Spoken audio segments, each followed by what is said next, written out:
మే 1 నుండి ఆర్బీఐ కొత్త guide lines ప్రకారం మనం చేస్తున్న ప్రతి ఒక్క ఏటీఎం విత్డ్రాల్ ట్రాన్సాక్షన్ మరియు బ్యాలెన్స్ ఎంక్వైరీపై 23 రూపాయల వరకు మనం బ్యాంక్స్కి ఏటీఎం ఇంటర్చేంజ్ ఫీని పే చేయాలి. ఏం మాట్లాడుతున్నావురా? నరాలు కట్ అయిపోయింది. అసలు ఏంటి ఏటీఎం ఇంటర్చేంజ్ ఫీ అని అనుకుంటున్నారా?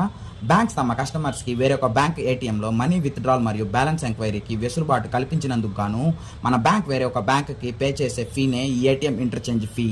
దీనికి సంబంధించి మన బ్యాంక్ ఇచ్చిన ఫ్రీ ఏటీఎం ట్రాన్సాక్షన్ లిమిట్స్ని క్రాస్ చేసి ఒక్క విత్డ్రాల్ మరియు బ్యాలెన్స్ ఎంక్వైరీ ఎక్కువ చేసిన మనం చేస్తున్న ప్రతి ఒక్క ట్రాన్సాక్షన్కి 23 రూపాయల వరకు మన బ్యాంక్కి ఏటీఎం ఇంటర్చేంజ్ ఫీని పే చేయాలి. మనందరికీ ఎన్ని ఏటీఎం ఫ్రీ ట్రాన్సాక్షన్స్ ఉన్నాయి అంటే మెట్రోపాలిటన్ సిటీస్ అంటే హైదరాబాద్, బెంగళూరు, చెన్నై ఇలాంటి సిటీస్ అయితే 3 ట్రాన్సాక్షన్ల వరకు, అలానే నాన్ మెట్రోపాలిటన్ సిటీస్ అంటే నెల్లూరు, తిరుపతి, చిత్తూరు ఇలాంటి సిటీస్ అయితే 5 ట్రాన్సాక్షన్ల వరకు మనం వేరే ఒక బ్యాంక్ ఏటీఎంలో మనీ విత్డ్రాల్ కానీ బ్యాలెన్స్ ఎంక్వైరీ కానీ ఫ్రీగా చేసుకోవచ్చు. ఈ వీడియోలోని ఇన్ఫర్మేషన్ మీకు వర్తి అనిపిస్తే ఈ వీడియోని లైక్ చేసి ఇలాంటి ఇంపార్టెంట్ అప్డేట్స్ని మీరు మిస్ కాకూడదు అనుకుంటే మన విన్ టాక్స్ యూట్యూబ్ ఛానల్ని సబ్స్క్రైబ్ చేసుకోండి.